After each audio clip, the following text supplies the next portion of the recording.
मायनी हे पक्षी अभयारण्य कोणत्या जिल्ह्यामध्ये आहे? तर मायनी हे पक्षी अभयारण्य सातारा जिल्ह्यामध्ये आहे. प्रश्न दुसरा, खडक हे मूलतः कशाचे मिश्रण आहे? खडक हे कशाचे मिश्रण आहे? तर खडक हे खनिजांचे मिश्रण आहे. विचार प्रक्रिया व कल्पना विकास कोणत्या व्यवसायामध्ये असतो?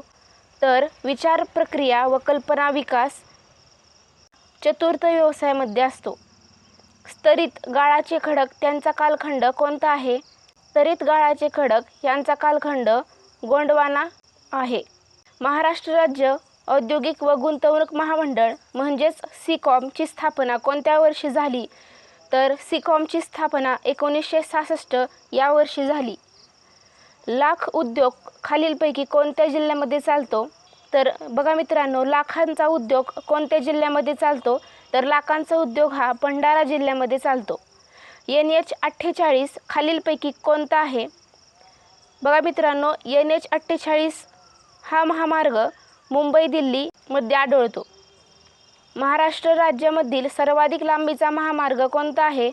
तर बघा मित्रांनो, महाराष्ट्र राज्यामध्ये सर्वात लांब महामार्ग हा NH7 आहे. वाई महाबळेश्वर यांच्या दरम्यान खालीलपैकी कोणता घाट लागतो? तर बघा मित्रांनो, महत्त्वाचा प्रश्न आहे. वाई महाबळेश्वर यांच्या दरम्यान पसरणी हा घाट लागतो. 1853 साली धावलेल्या पहिल्या रेल्वेच्या 3 इंजिनाचे नावे कोणती आहेत? तिचे नाव साहिब, सिंध आणि सुलतान असे आहे. धन्यवाद.